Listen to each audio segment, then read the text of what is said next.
Iisang pagbabalita sa radyo na tunay na napapakinggan ng Pilipino sa buong bansa, sa buong mundo. Kasama ang two-time KBP Golden Dove Best Radio Newscaster, Weng de la Peña. Live mula sa RMN News Center, Manila. Ito ang KBP Golden Dove Best News Program. RMN News Nationwide. Headlines. RMN News Nationwide ngayong umaga. Mga oil companies may dagdag bawas sa presyo ng petrolyo, samantala processed and canned products nakaambahong tumaas. Malaysian Security Forces at Sulu Royal Army muli nagkasagupa sa Sabah. Malaang na ilang party list group na nakakuha ng status quo ante order ipapatawag ng COMELEC. Pinoy, paunahan ang paggunita ng Araw ng Kagitingan sa Pilar, Bataan. Sa negosyo, coffee seedlings ipinamahagi sa 2 barangay sa Pigkawayan, North Cotabato. At sa ibayong dagat, 51,000 manggagawa ng North Korea sa Kaesong Industrial Complex, pinauwi na. RMN News Nationwide. Manoy, sino pong senator ninyo? Ang senador ko, gaya kay Manoy sa paninindigan. Buwan loob, handang lumaban, matapang. Ang senador nyo ba? Gaya ng senador ni Manoy. Say cheese! Escudero magbabago! Political advertisement paid for and by Cheese Escudero. Buhatan, Sorsogon City, Sorsogon. Action! Gordon! Action Gordon! Senador natin Gordon! Dadami, trabaho! Action Gordon! Gordon sa Senado! Ligtas ang Pinas kay Action Gordon! Gordon sa Senado! Ligtas ang Pinas kay Action Gordon! Iboto, Senador natin! Ligtas ka, kid! This political ad was paid for Dick Gordon, Gallagher Street, Olongapo. This political ad was paid by Bagong Bayan, Volunteers for New Philippines, Kasika 1 HB de la Costa, Makati. Mga sabota sa kasyuhan, di yan pwede kay Enrile. Mga kontrado ng ilan, di yan pwede kay Enrile. Di na tayo manala mga Enrile tayo maasahan. Presyong tapat, yan ang dapat. Jack Enrile sa Senado, number 12 sa balota. Oska, kay Jack Enrile. Advertisement paid for Jack Enrile, Macrima Building, 1666 Escuela Street, Guadalupe, Makati City. Paid by Pan Pacific Royal Basic Foods, 2111 Jaca Building, Chino Rosas Avenue, Makati City. Ang like ko ay makapag-aral at makapagtapos. Ang like ko, magkaroon ng marangal at maayos na trabaho. Pag ang edukasyon at trabaho ay nabigyan ng halaga, may ginhawa. Yan si JV Ejercito Estrada, ang like namin sa Senado. Ginhawa ng bayan, like yun! JV Ejercito Estrada for Senator. Yun! Political advertisement paid by JV para sa Bayan Movement Inc. 5 Reyes Street San Juan and paid for JV Ejercito Estrada 1 Ibuna Street San Juan. Ikaw ba ay tutungo ng Cagayan de Oro? For the best hotel accommodation, stay at the VIP Hotel because you are a VIP.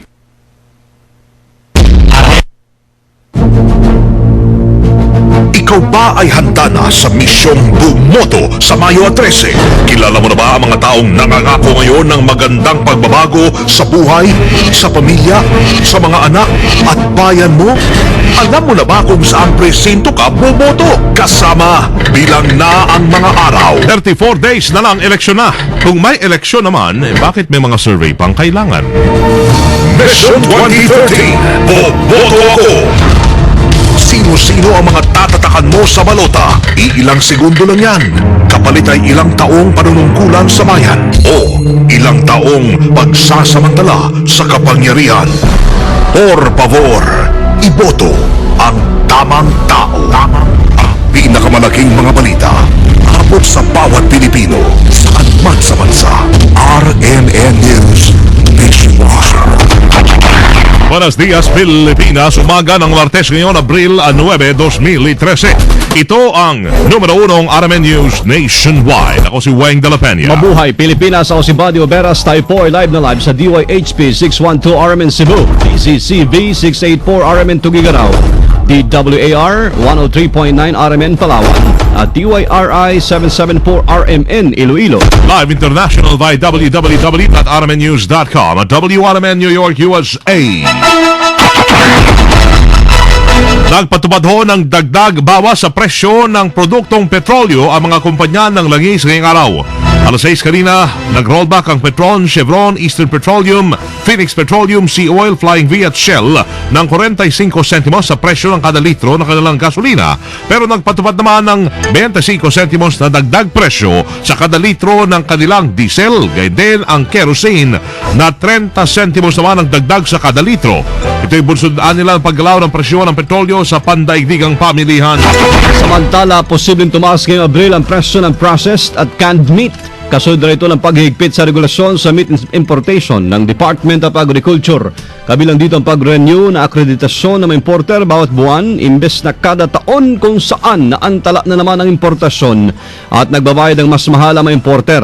Kaya naman ipapataw sa mga consumer ang dagdag sa nilang binabayaran kung saan 8 hanggang 12% ang nakikita pong pagtaas sa presyo ng processed at canned meat. Ayon sa DA, maaari nilang pag-aralan muli ang bagong regulasyon sa meat importation pero hindi ititigil ang pagpapatupad nito. Para naman sa Department of Trade and Industry o DTI, walang rason para magtaas ang presyo ng mga manufacturer.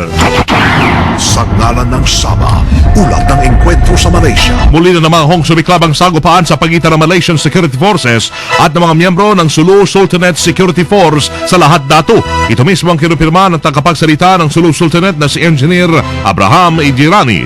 Ang kay Ijirani, inatake ng Malaysian Security Forces ang kampo ng Royal Army na pinamumunuan ni Agbimuddin Kiram sa Tanjung Bato noong Sabado ng hapon at Linggo ng umaga. Sa kabila nito, wala naman anyang nasaktan sa kanilang panig.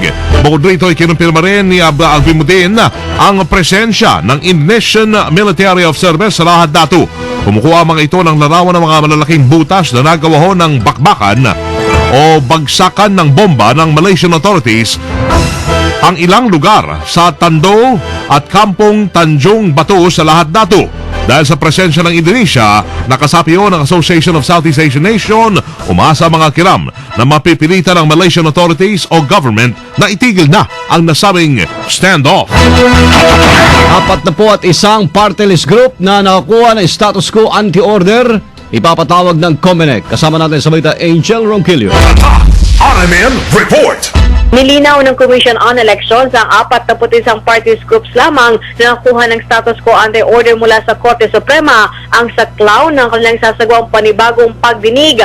Ayon kay COMELEC Chairman Sixto Brillantes, layunin na nasabing pagdinig na muling kilatisin ang mga party list organization na maaaring makalusot sa halalan dahil sa panibagong kriteria na inilabas ng Supreme Court. Ani Brillantes, isasagawang pagdinig sa Abril 16 sa punong tanggapan ng COMELEC. Paliwanag nito na kaya sa Abril 16 pa isasagawang hearing ay dahil sa doon pa lamang makakabalik ang mga komisyoner na bumiyahe patungo sa ibayong dagat para naman sa overseas absentee voting. Una rito, niluwagan ng Korte Suprema ang patakaran na kung saan hindi na kinakailangan pang marginalized o underrepresented ay isang grupo upang maging kwalipikado sa party list race. Kasama mo sa lungsod ng Maynila para sa Lizex 558 Angel Ronquillo, Tatak, RMN. Pangungunahan ni Pangulong Noynoy Aquino ang paggunita sa araw ho ng Kagitingan ngayong araw sa dambana ng Kagitingan sa Pilar, Bataan. Kabilang sa seremonya ang pagbibigay ng bulaklak ng Pangulo sa shrine ng Landmark of the Fall of Bataan na naganap 71 taon na ang nakalilipas. Kabilang ho sa mga makikilahok yung mga war veterans at magbibigay naman ng tulumpati sina Japanese Ambassador Toshinao Urabe at United States Ambassador Harry Thomas. Abril 9, 1942, nang sumuko sa Japanese Army ang may 75,000 mga Pilipino at sundalong Amerikano sa Corregidor.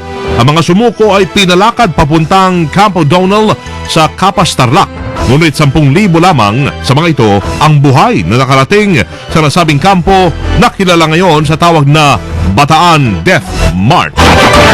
Ang liderato po ng Kamara ay kinilala ang mga veterano. Kasama natin sa balita Conde Bata. Kinilala ng liderato ng Kamara ang mga veterano ng digmaan kasabay ng paggunita ng Araw ng Kagitingan ngayong araw. Ayon kay House Speaker Sonny Belmonte, hindi lamang ang katapangan at kagitingan ng mga veterano ang pinagdiriwang ngayong araw kundi ang kalayaan na natamasa ng bansa laban sa mga mananakop. Kasabay nito ay nanawagan din Belmonte na hindi lamang basta sa paggunita sa selebrasyon sa mga veterano ay pinapakita suporta kundi ang pagbibigay ng nararapat na benepisyo para sa mga ito at sa kanilang pamilya. Hinimok din ito ang mga kabataan na magsilbing gabay sa kanilang ginawa ng mga veterano dahil ang mga ito ang nakikinabang sa kalayaang ipinaglaban ng mga Filipino veterans. Kasama mo mula sa kamera para sa DZXL 558, Conde Batak, Tatak RMN. Radyo mo nationwide.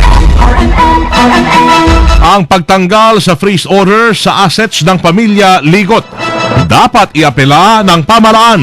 Kasama natin sa Balita Live, Grace Mariano. RMN Report. Nanawagan si Senate President Pro Tempore Jinggoy Estrada sa Solicitor General na iapela ang desisyon ng Supreme Court na nag-aalis sa freeze order sa mga assets ni dating Army Controller Jacinto Ligot at kanyang pamilya. Ayon kay Estrada, malinaw sa naging investigasyon ng Senado ang napakalaking hidden wealth ni Ligot na kinibibilangan ng malaking halaga ng salapi at pati ari-arian dito at sa ibang bansa. Aminado din si Estrada na ikinalungkot niya ang naturang desisyon ng kataas-tasang hukuman pero dapat anya itong irespeto. Hindi rin maunawaan ni Estrada ang rason ng Supreme Court na dapat nang alisin ang freeze order dahil masyado na itong matagal na noong pang 2006 sinimulang ipatupad base sa utos ng Court of Appeals. Tanong ni Estrada bakit ang account sa Citibank ng kanyang ama na si dating Pangulong Joseph Estrada at inang si Dr. Aloy Ejercito hanggang ngayon o ilang taon na ay naka-freeze pa rin. Narito ang pahayag ni Senator Joseph Estrada. I disagree with the decision of the Supreme Court. We have to respect it. Kami ang Senado nag-imbestiga dun sa hidden wealth ni General Mrs. Ligot, pati mga bahay nila rin sa Amerika. Hindi ko alam kung bakit gano'n na naging decision ng Supreme Court. Yung please order kay General Ligot. Yan po si Senator Jinggoy Estrada. Kasama mo sa Senado para sa DZXL 558, Grace Mariano, Tatak RMN. Radyo mo nationwide. Mission 2013. Boboto ako. Umpisa natin ang sitwasyong politikal sa bagay po ng Cebu sa pamamagitan ng live report buhat kay Arnold Bustamante ng RMN Cebu. Arnold. Sa Cebu, nagsimula na ang tinatawag na show of force na magkaibang malalaking partido sa lalawigan ng Cebu, ang Local Liberal Party at ng Wang Cebu, kaalyado ng United Nationalist Alliance kung sa nakaraang linggo ginawa ng LP Cebu ang 4 na araw na karaban sa pagsisimula ng local campaign at dinaluhan ng ilang LP candidates. Kahapon naman ay inilunsad ng Wang Cebu ang kanilang karaban sa pamumuno ni suspended Governor Gwen Garcia at kapatid nito na si gubernatorial candidate Pablo Jan Garcia. Sa 3rd District ng Cebu kung saan tatakbong kongresista si Gwen Garcia, ginawa ang karaban na dinaluhan ng mga leader at kandidato ng una sa pagkasenadora. Sa susunod na linggo, inaabangan naman ang pag-endorso ni Pangulong Noynoy Aquino sa mga kandidato ng LP Cebu na sina Atty. Junjun Davide at Acting Governor Agnes Magpale. Kasama mo sa RMN Cebu, Arnold Bustamante, Tatak RMN. Radyo mo nation. Una naman sa Cebu, salamat sa Arnold Bustamante. Dako naman tayo ng Zamboanga ngayon. Pustahin natin ang lagay ng politika doon, kampanya sa iba't ibang panig ng Zamboanga. Santos Cortez live mula ho doon sa RMN Zamboanga. RMN Report. Santos. Nagsisimula nang uminit ang politika dito sa lungsod ng Zamboanga kung saan nag-uumpisa na rin magtapunan ng mga maaanghang na salita ang mga lokal na kandidato ng dalawang partido. Ang Team Pinoy na binubuo ng mga kandidato mula sa administrasyon, pilit na binabati ko sa kanilang mga political rally ang mga kandidato mula naman sa United Nationalist Alliance or UNA, lalong-lalo na ang leader nito na si former Zamboanga del Norte Congressman Romeo Halosos, nasasama ng Mayor of Tibet ng UNA dito sa Zamboanga City.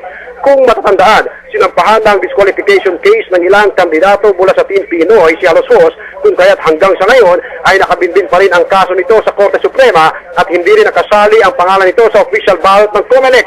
Gate ng local Team Pinoy na hindi sila papayag na mapapasakamay ng Halosos ang lungsod. Ginagamit din ng local Team Pinoy ang ilang barangay officials sa Zamboanga City sa pagbabatiko sa dating congressman ng Zamboanga del Norte sa kanilang mga campaign rally. Kahit na binabatikos ng Team Pinoy, buo pa rin ang loob at hindi nagpapa-apekto sa kanilang pangangampanya ang Partido Una na binubuo naman ng mga opposition candidate. Samantala, ang dating kapartido ng administrasyon na ngayon mahigpit na katunggali nila sa posisyon sa pagka-alkalde, ang last termer congressman na si Erby Babian, mula naman sa Nacionalista Party, mas piniling tumahimik na lamang ukol sa world war ng dalawang partido. mula dito sa DXRC RMN Zamboanga kasamang Sai Cortez, Tatak RMN. Radyo mo, Nationwide. Mula sa Zamboanga, dumako tayo sa sitwasyong pampolitika sa Surigao. Kasama natin live si Jojo Ferrol ng RMN Surigao. Jojo. RMN Report. Dito sa Surigao, nagsimula na ang batuhan ng paninira laban sa iba't ibang mga lokal na kandidato. Ang mga ipinupukol na issue at paninira ay sa pamamagitan ng mga text brigade at sa isinasagawang rally ng iba't ibang grupo sa mga barangay at bayan ng Surigao. May mga issue pa na naging personal na ang pag-atake sa mga lokal na kandidato sa administrasyon at oposisyon. Kasama sa DXRS Surigao, Jojo Farol, Tatak, RMN. Mula Surigao, dakot naman tayo ngayon ng Butuan. Kumusta dyan? Kasama natin live si Ramil Banges ng RMN Butuan. Ramil, may muntag. May buntag sa Mangweng kahit ayaw kumpirmahin ng militar at PNP, positibong may ilang mga politiko sa Butuan City ang hininga ng permit to campaign at permit to win ng mga rebuilding New People's Army. Ayon sa source ng RMN, dalawang kandidato sa pagkakonsyal ang hininga ng NPA at isa na dito sa re-electionist Ryan Pima kung saan 2 milyong piso ang hiningi ng mga rebuilding. Ayaw namang magbigayan na sabing kandidato kaya di na lang mga ngampanya sa mga bukiring bahagi ng Butuan City. Samantala, kansilado naman ang makampin rally ni Vice Mayor at Congressional Candidate Lau Fortun sa mga bayan ng Las Nieves sa may Agusan del Norte. Ang pagkansila ay batay umano sa mga intelligence report na may presensya sa mga rebuilding NPA sa araw ng pangangambanya sa sabing BCL County. Sa ngayon, di pa mabatid kung handang magbigay si Fortun ng permit to win at permit to campaign. Samantala, patuloy na nanawagan si Police Chief Superintendent Piñas, Police Regional Director ng Caraga sa politiko na di magbigay ng pera sa mga rebelde. Kasama sa RMN Butuan, Ramil Banges, Tatak, RMN. Radyo mo, Nationwide. Ipinagmalaki po ni Team Pinoy Re-election Senator Jambi Madrigal ang pagtaas ng satisfaction ratings ni Paulong Noynoy Aquino sa pinakuling survey ng Social Weather Stations o SWS. Nakakuha ng net score na positive 59 of very good, 74% sa satisfied, 15% dissatisfied. Ang Paulo na mas mataas na nakuha niya noong Disyembre na 55. Ayon kay Senator Madrigal, ang pagtaas po ng ratings ng Paulo ay patunay lamang na kumpiyansa ang publiko sa maripormang pinapatupad na administrasyon. Dagdag pa ni Madrigal, buwa dito na maayos na paghawak ng Paulong Noy sa naganap na krisis sa Sabah at sa patuloy na pagpalo na mataas na record ng Philippine Stock Exchange Index. Ipinawanag din ni political analyst Ramon Casiple na nagduda ang publiko sa kayahan po ng Paulo ng tumindi ang krisis sa Sabah, pero nagbalik ang tiwala naman ito ng maisipan ng solusyon na naganap na tensyon. Samantala, base rin sa uling survey ng SWS, 9 na miyembro ng Team Pinoy ang pumasok sa Magic 12 at dahil dito nanawagan si Senator Madrigal sa publiko na piliin po mga kandidato na matutulong kay Pinoy na may pagpatuloy ang mga reforma ang pinapatupad ng administrasyon. At sa bahagi pong ito ng Mission 2013, dito po sa RMN News Nationwide, makakasama natin ng live si Senator Alan Peter Cayetano. Senator, magandang umaga sa inyo. Si Weng de la Peña to at Buddy Oberas. Senator. Magandang umaga, Weng at Buddy, sa lahat ng ating kababayan sa Luzon, Visayas, Mindanao at sa mga pamilya ng OFW na nire-represent natin ngayon dahil nasa Hong Kong tayo. Weng, no, nag-attend tayo ng mga rally at listening tour dito at nagbumisita din sa ating consulate. Yung ba pagpunta nyo dyan, ano po ba talaga yung layunin ho ninyo, Senator? At kumusta yung mga nauna nyo nang nakausap ng mga Pinoy, ng mga DH, karamihan siguro dyan sa Hong Kong, yung mga DH ho? Well, Weng, unang-una, 10.4 million ng ating mga kababayan ay OFWs at yung time na naghihikahos at naghihirap ang ating bansa, sila ang bumuhay sa ating ekonomiya. Ngayon naman na gumaganda ang ating ekonomiya at meron na tayong investment grade at dagsa ang mga investors, OFW naman ang naghihirap dahil sa pagtaas po ng peso. So katulad po dito ang mga domestic helpers natin, kumikita ng $400, dati 20 mil sa 50:1, bumaba ngayon to. So ang ginawa ko, Weng, nung Friday, pumila po ako dyan sa POEA, sinabayan ko yung ibang OFW sa pag-a-apply nila ng OEC, sa pagbabayad nila ng OWA fees, ng ibang mandatory at voluntary fees, para nung pag nakausap ko sila today, nung Sunday, alam ko yung pinag-uusapan ko. At pagkatapos naman nun, kahapon naman sa consulate, ang mga taga-labor natin, taga-DFA, ang ating mga nagbibigay ng assistance sa crisis. So, we are drumming up support for Weng at Buddy, sa ating mga OFWs dahil sila talaga ang bumubuhay ng ating ekonomiya at mahigit 1 milyon sa kanila ay boboto ngayong weekend, no? Next weekend, April 13 ang simula ng kalambutuhan at bawal ng mga kampanya dito. Ngunit marami pa rin nagtatanong kung anong plataforma para sa kanila at sa kanilang pamilya. So, ang ginawa po natin ay nakinig din sa kanila.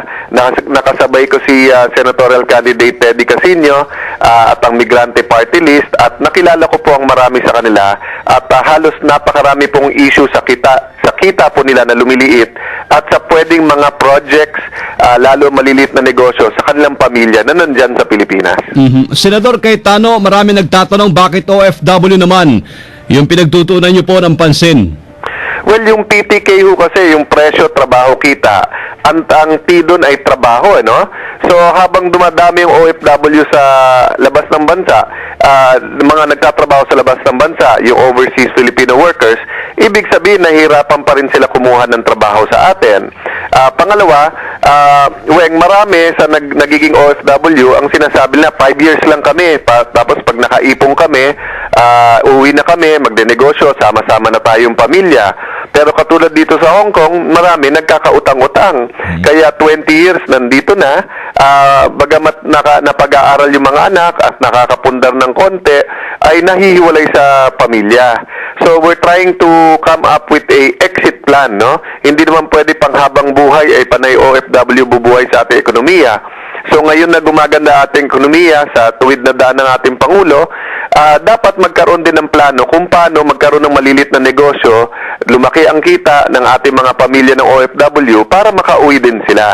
So yun po ang nakikita kong hinahanap ng marami dito, na makasama ulit ang kanilang pamilya, pero mapagpatuloy na may kinikita sila. Yan bang pagpunta nyo ho dyan ay simula pa lamang? Kayo po ba iikot pa sa ibang parte ng mundo para ma-address naman ho yung problema ng mga OFW, hindi lamang sa Hong Kong? Well, ang marami sa ating mga leaders kasi ay dito nag-converge, no, at dito sa migrante ay kasama din. Pero actually hindi na tayo iikot sa ibang mga lugar kung hindi sa social media na lang tayo po makikipag-coordinate kasi bawal na rin mga kampanya sa kanila sa Sabado. Ngunit this week po ay gusto ko mapuntahan ng OWA at gusto ko rin po maka-listening tour o mapakinggan yung mga pamilya naman ng ibang mga OFWs, no? So sa Pangasinan man, sa Metro Manila, sa Calabarzon, sa some parts of Visayas at sa Central Mindanao, napakarami nating OFW families.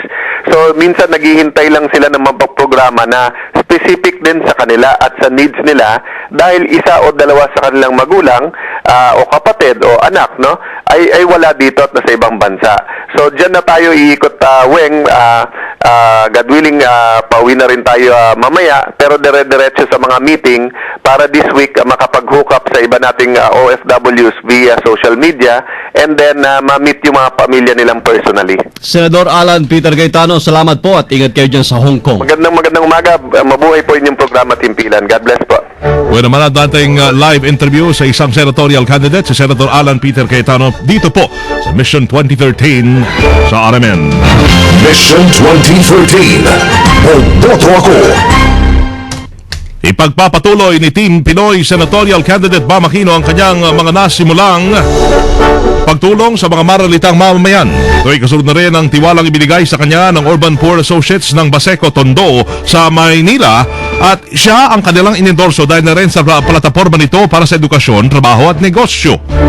Bago pa man pumasok sa politika, matagal na niya ang ginagawang pagbibigay ng tulong sa mga maralitang pamilya gaya ho ng community assistance at edukasyon tungkol sa kanilang mga housing rights. Naniniwala rin si Bam Aquino na marapat lamang na mas lalo pang talasan ang pangil laban ho sa smuggling na siyang nagiging pahirap sa mga negosyante sa ating bansa. Dapat lamang niya itong matigil sa pamamagitan ng malakas o mas malakas na enforcement upang lalong umarangkada ang ekonomiya ng bansa. Kasabay yan, nanawagan din si Bam Aquino sa taong bayan na huwag tangkilikin yung mga smuggled na mga produkto upang hindi naman mabaliwala ang aksyong ginagawa ng pamahalaan. Sa panig naman ng power blackout sa Mindanao, kung saan patuloy pa rin ang naranasang krisis sa kuryente, kumpiyansa si Bam Aquino na masisinagan din ng liwanag ang reyon sa tulong na rin ang ginagawang rehabilitasyon ng Agos Pulangi Hydroelectric Power Plant. kapag may smuggling po nangyayari, hindi po patas yung laban yan. Masaklap po yan, yung mga industriya pong Pilipino, yung napeperwisyo po. No? Marami pong mabubuti mga Pilipino, mga negosyante. Sila po ay nagpapatakbo ng kanilang mga negosyo na maayos, nagbabayad po ng buwis. At kapag may smuggling po, yung mga Filipino industries po at mga negosyanteng Pilipino, yun po yung napeperwisyo. Kaya kailangan po talaga matigil na po natin ang smuggling, magkaroon po ng mas malakas na enforcement upang yung mga industriyang Pilipino po ay pwede nga lumago, umusbong, mas lumaki at sa lagay po yun, mas umarakada po ang ating ekonomiya. Yes, sir. So, Sir Bam, paano po natin, ano po ang masasabi nyo dito, sir? At sinasabi nga, nitong sabi mo, apektado po ang Pilipinas, apektado rin po ang kita po ng ating pamahalaan. Pero sa ngayon po, sir, parang wala klarong aksyon ng ating Pangulong Aquino. Well, meron naman po, no? Kailangan lang po mas maging malakas po yung enforcement natin. Kaunti-unti po, nagkakaroon na rin ng reforma sa ating customs, sa mga iba't ibang kalagayan po natin pagdating sa smuggling. Pero, syempre po, kailangan mas paigtingin pa at mas palakasin pa. At yung taong bayan rin po, dapat hindi po natin natangkilik yung mga produktong smuggled. No, yun po yung isang matinding repercussion po nito. Yes, sir. Yung ating gobyerno, mas magiging malakas po sila pagdating sa smuggling, kailangan po yung taong bayan po natin, kailangan rin huwag tumagilik sa mga produktong smuggled. On other issues, po, Sir Bam Aquino, sir, dito po sa araw-araw po na power blackout dyan po sa Mindanao, ano po ang inyong masasabi dito, sir? Opo, no, alam niyo po na napakatindi po talaga ng problema sa Mindanao pagdating sa kuryente. Alam niyo po, ngayon na po, nire-rehabilitate na po yung Agus Pulangi, kaya magdadagdag po yan ng mga 100 megawatts, no, na-release na po yan ng ating gobyerno, kaya yan po yung makakatulong. Pero sa totoo lang po, kulang pa rin. At kailangan po talaga yung ating mga power producers po ay mas ma-fast track po yung pagbuo ng mga planta na pwede pong magbigay lunas pagdating po sa ating electricity crisis. Yung isang hinayin po ng maraming businessmen doon po sa Mindanao ay payagan sila na magtayo ng mga power plants po na makakatulong din na sa kanilang area. Kaya tayo po, again, babalik po tayo sa level playing field. Kailangan po, kay malaki ka, kay maliit ka na kumpanya, kung meron kang kagustuhan na magtayo ng power plant dyan po sa Mindanao, especially po yung mga Mindanao businessmen po natin, ay kailangan pong payagan at supportahan po yun. Ito pong matagal po ninyo na pagtulong sa mga mahihirap po na negosyante, most especially yung mga mothers. Pwede po bang pakidetalya po ito, sir, kung paano po ninyo mas lalong palalagoy dito, sir?